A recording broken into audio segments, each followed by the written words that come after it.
नमस्ते, Vande Mataram. Revolution India channel नए भारत की आवाज़ पर आप सबका हार्दिक स्वागत, अभिनंदन। दर्शकों, हमारा आज का विशेष कार्यक्रम एक cup of knowledge with professor SK. Sinha. Professor साहब, आपके खास कार्यक्रम एक cup of knowledge with professor SK. Sinha में आपका स्वागत, अभिनंदन। धन्यवाद। रिवॉल्यूशन इंडिया की आप प्रोप्राइटर हैं, एक तरह से उसके चीफ एडिटर हैं जी। मैं आपको बहुत बहुत धन्यवाद देता हूं कि आप आज एक अहम मुद्दा पर आप यहाँ उपस्थित हुए हैं। जी। दर्शकों, जीरो, विश्व को जीरो देने वाला भारत, और वो जीरो का बहुत बड़ा एक खेल होता है। जब वो जीरो किसी संख्या के आगे लगती है वो कुछ और मूल्य होता है, जब वो उस अंकों में किसी के पीछे लगती है तो उसका बहुमूल्य वो बना देती है। उस जीरो को जानने का हम प्रयास करेंगे कि जो भारत ने जो जीरो दिया, वो भारत को उस जीरो की आवश्यकता है। $4 ट्रिलियन की इकोनॉमी जो भारत बनने जा रहा है या बन चुका है, उसके बारे में हम प्रोफेसर एस.के. सिन्हा जी से जानेंगे। प्रोफेसर साहब, पहले तो ये 4 ट्रिलियन जो इकोनॉमी है डॉलर की, इसके बारे में थोड़ा बताते चलें। ये जीरो है क्या, कितनी जीरो इसको लगती हैं पीछे, तब जाके 4 ट्रिलियन ये बनता है? भारत विकास की ओर अग्रसर है। भारत $4 ट्रिलियन जी की अर्थव्यवस्था बनने जा रही है। मैं आपको बड़े संक्षिप्त में बताऊंगा कि भारत $4 ट्रिलियन की तरफ कैसे बढ़ रहा है। जी। भारत, आप सबको पता होगा कि भारत $3 ट्रिलियन बन चुका है। जी। भारत को $4 ट्रिलियन की अर्थव्यवस्था बनने के लिए प्रमुख क्षेत्रों का विकास करना होगा, जो सरकार कर रही है। जी। आइए हम आपको आसान और स्पष्ट तरीका से समझाते हैं। जी। पहला है तेजी से जीडीपी में वृद्धि करना। जी। भारत की अर्थव्यवस्था को 6 to 8% सालाना की दर से लगातार कई वर्षों तक जीडीपी बढ़ाना होगा। जी। इसके लिए ज़रूरी है उद्योग में विस्तार, जैसे मैन्युफैक्चरिंग, टेक्नोलॉजी इत्यादि में। जी। निवेश में बढ़ोतरी, देसी निवेश हो या विदेशी निवेश हो। जी। ठीक है। फिर दूसरा पॉइंट है निर्यात में वृद्धि। मेड इन इंडिया उत्पादों को दुनिया भर में बेचना, तभी तो हमारा निर्यात एक्सपोर्ट बढ़ेगा। जी। दूसरा है टेक्नोलॉजी। जी। फार्मा, स्टील, कपड़ा जैसे क्षेत्रों में वैश्विक प्रतिस्पर्धा को बढ़ाना। जी। तीसरा है इंफ्रास्ट्रक्चर का विकास, जैसे आप देख ही रहे हैं। जी। सड़कें, रेलवे, एयरपोर्ट, बंदरगाह और डिजिटल नेटवर्क का विस्तार। जी।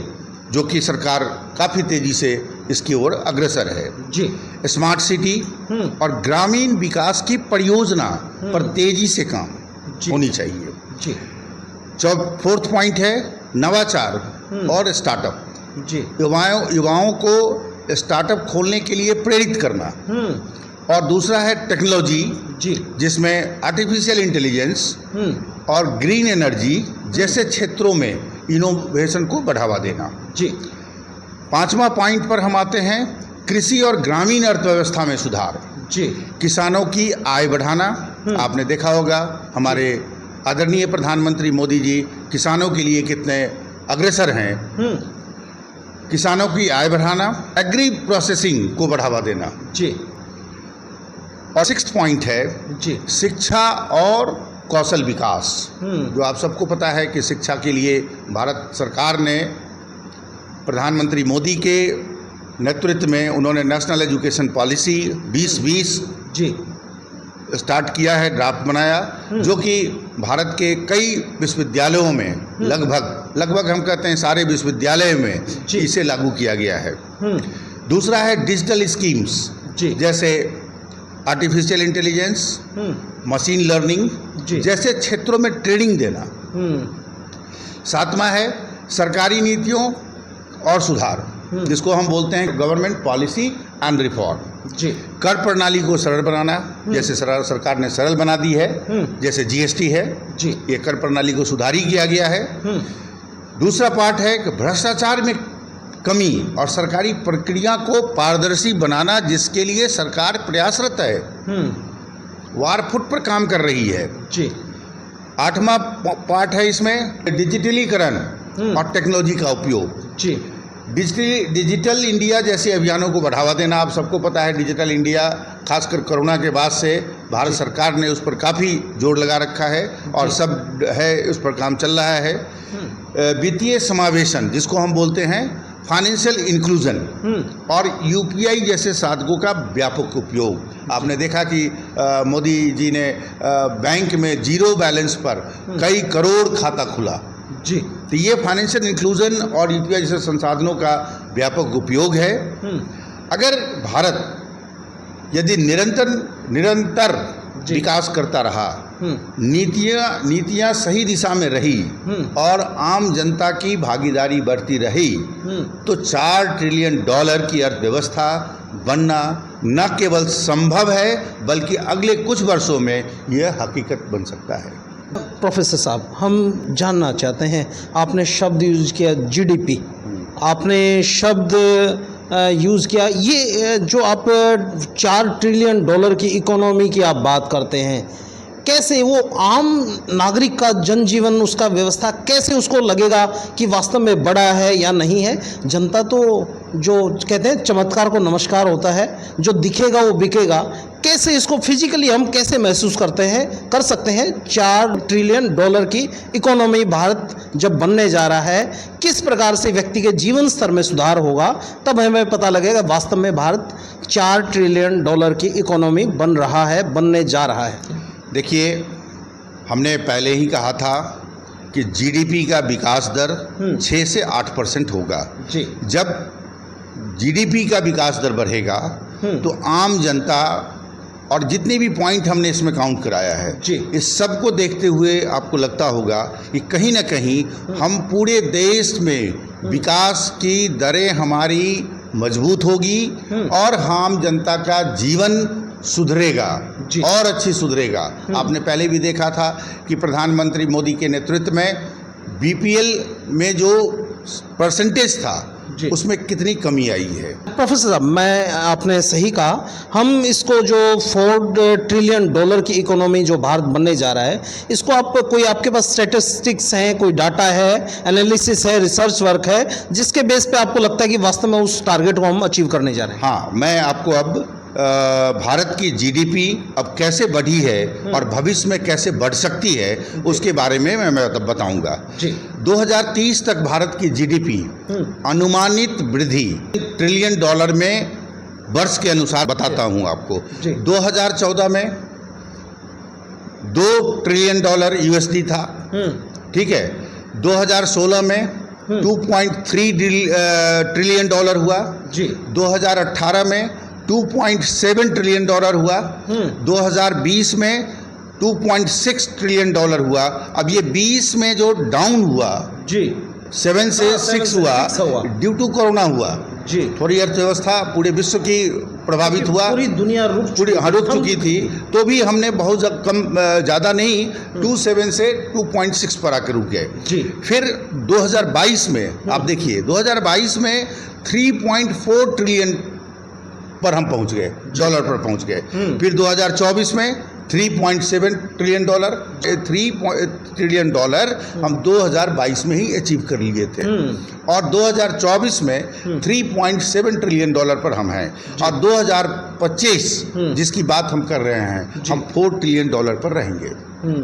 2000 अगर इसी तरह से हमारी गति, विकास की गति जी, बिना प्रभावित चलता रहा तो ये संभावना है, संभावित डेटा है। हम डेटा की निरंतरता पर, कंटिन्यूअसटी पर, पास्ट को देखकर हम फ्यूचर फोरकास्ट बता रहे हैं कि ऐसे होगा।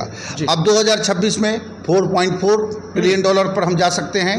2028 में 5.2 ट्रिलियन पर जाएंगे और 2030 में भारत का इकोनॉमी अर्थव्यवस्था होगा वो 6.5 ट्रिलियन का होगा, अगर हम जो 8 पॉइंट पहले डिस्कस किए हैं उसमें बढ़ोतरी होता रहे तो। अब आप देखिए 2030 के लिए एक भविष्यवाणी के रूप में मैं बताता हूँ। पहला है औद्योगिक विकास। जी। औद्योगिक विकास में सबसे ज़्यादा इम्पॉर्टेंट है मैन्युफैक्चरिंग सेक्टर। जी। मैन्युफैक्चरिंग सेक्टर में आपने देखा होगा कि एक स्कीम है पीएम गति शक्ति, जी। मेक इन इंडिया जिसको बोलते हैं। जी। मेक इन इंडिया की को और तेज करना होगा। जी। ठीक है। जी। दूसरा है डिजिटल और टेक सेक्टर, जी।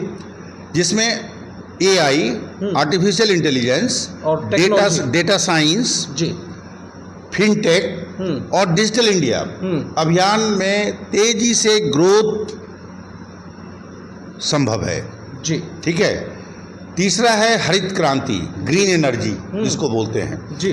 जिसमें है सोलर, विंड और इलेक्ट्रिक वाहनों में निवेश से नई अर्थव्यवस्था का निर्माण होना। जी। फिर है शिक्षा और स्किलिंग, करोड़ों युवाओं को डिजिटल, टेक्निकल और व्यावसायिक कौशल देना जरूरी है। जी। ठीक है। सेवेंथ है वैश्विक व्यापार, भारत को वैश्विक आपूर्ति श्रृंखला जिसको सप्लाई चेन कहते हैं जी। में मजबूती से अपनी भूमिका निभानी होगी। जी। अब 2030 तक भारत के प्रमुख क्षेत्रों में अनुमानित वृद्धि क्या है, हम आपको सेक्टर वाइज बताते हैं। जी। जी।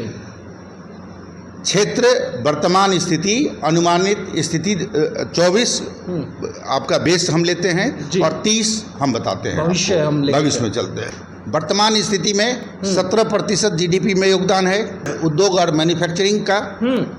ठीक है जी। 2030 में यह अनुमान 25% तक है। ठीक है। और ये कैसे होगा? तो मेक इन इंडिया स्कीम से होगा। जी। पीएलआई स्कीम से होगा। ठीक है। फिर आप देखिए ये आपका जो है सर्विस सेक्टर। सर्विस सेक्टर की आप बात कर रहे हैं। सर्विस सेक्टर में 53% जीडीपी में योगदान है 24 में, 2024 में। जी। जी। जो संभावित या अनुमानित स्थिति 2030 में है कि ये 50% तक बढ़ सकता है। जी। कारण क्या होगा?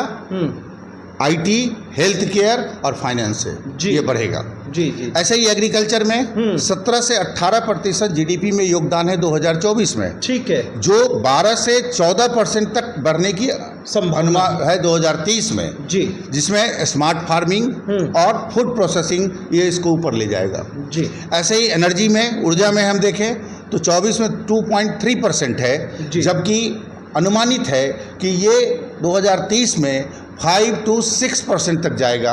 जी। इसके पीछे कारण क्या है? Green energy. और रिटेल और ई कॉमर्स में तेज वृद्धि जी दोगुना हो सकता है, जितना भी है उसका दोगुना हो सकता है। इसका मतलब है कि डिजिटल पेमेंट, ऑनलाइन खरीदारी, जी, इंफ्रास्ट्रक्चर में तेजी से निर्माण, बड़ी हिस्सेदारी इसलिए होगा कि हाईवे, रेलवे और स्मार्ट सिटी पर भारत सरकार का पूर्ण जोर है। जी।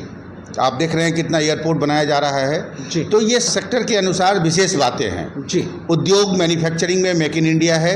इस तरह से हम अगर देखें तो ये सारी चीज़ एग्रीकल्चर से लेकर ग्रीन एनर्जी, इलेक्ट्रिक वाहन, इंफ्रास्ट्रक्चर, ये सारा चीज़ है। जी। तो कंक्लूजन, निष्कर्ष इसका ये है कि 2030 तक भारत की $1 ट्रिलियन इकोनॉमी का एक बड़ा हिस्सा सेवा और मैन्युफैक्चरिंग क्षेत्रों से आएगा। जी। कृषि अधिक स्मार्ट और उत्पादक बढ़ेगी। ऊर्जा, इंफ्रास्ट्रक्चर और डिजिटल रिटेल भारत जी की आर्थिक शक्ति के नए इंजन होगा।